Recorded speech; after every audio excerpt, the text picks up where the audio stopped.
लिलाव विक्री बेकायदेशीर असल्याचं निश्चित झाले आहे, कारण तिने नियमांचं उल्लंघन केले आहे. लिलाव विक्री कायदेशीर आहे, प्रक्रिया पाळली गेली आहे. याचिका फेटाळली.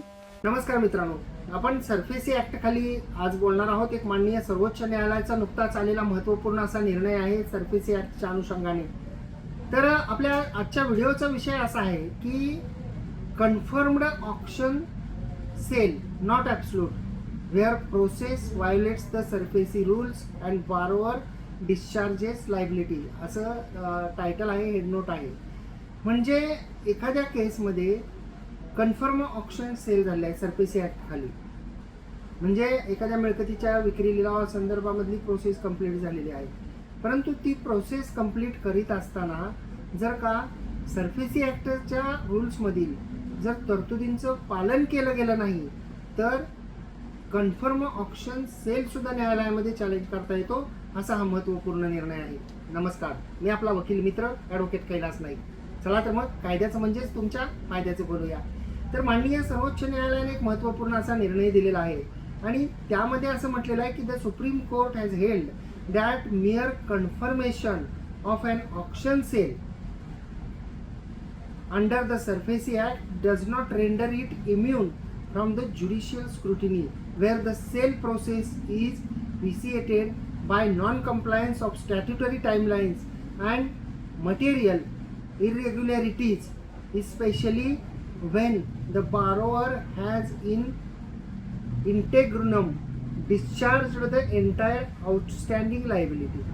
म्हणजे एक ऑक्शन सेल जो आहे, जो कन्फर्म झालेला आहे, लिलाव जो आहे तो कन्फर्म करण्याच्या संदर्भामध्ये आदेश झालेला आहे, परंतु त्यामध्ये जर काही इरेग्युलॅरिटीज असतील, त्यामध्ये जर का प्रोसिजर फॉलो केलं गेलेलं नसेल तर दिवाणी कोर्टाला अधिकारच नाहीत असं म्हणता येणार नाही. दिवाणी कोर्ट त्यामध्ये इंटरफेअर करू शकतं, असं या न्याय निर्णयामध्ये म्हटलेलं आहे.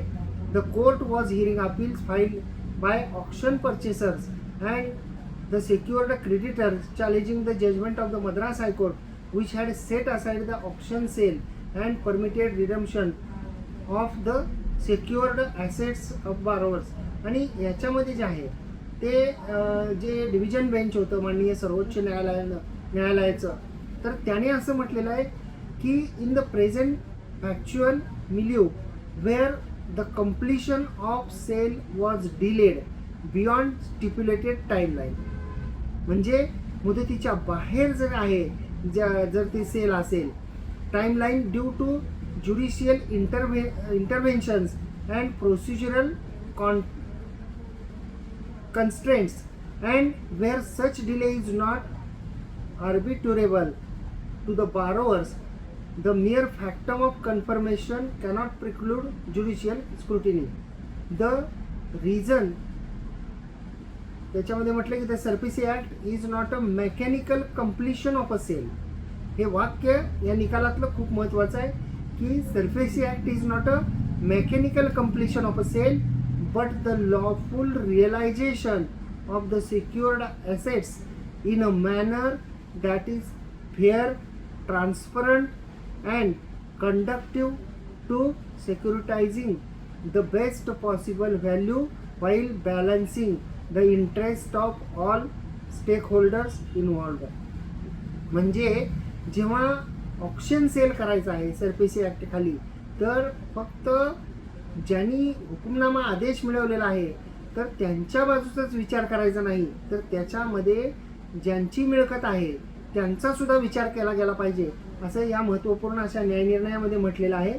आणि जो निष्कर्ष आहे शेवटचा माननीय कोर्टाचा, तर the supreme court upheld the high court's decision setting aside the auction sale, holding that the sale had not attained finality in accordance with the law and was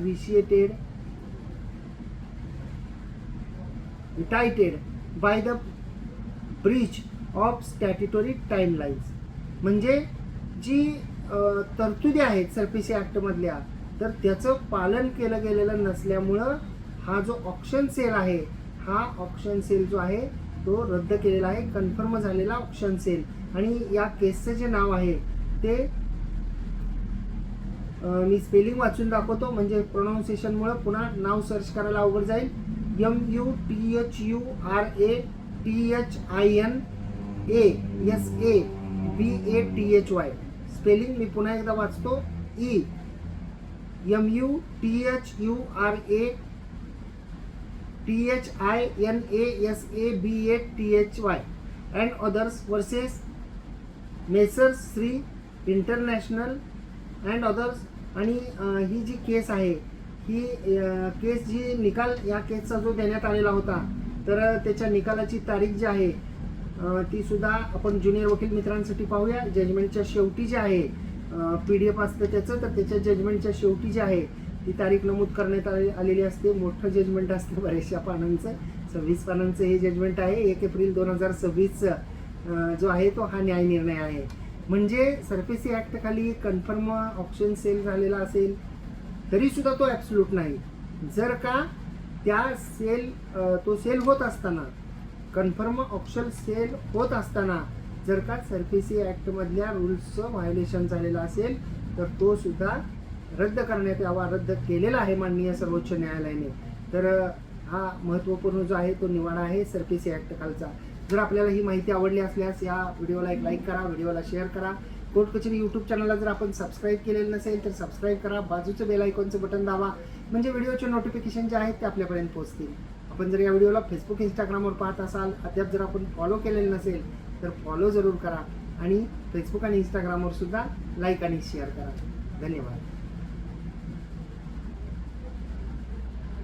पुष्टी झाली की लिलाव बेकायदेशीर आहे कारण त्याने नियमांचं उल्लंघन केले आहे. लिलाव कायदेशीर आहे, प्रक्रिया पाळली गेली. याचिका फेटाळली.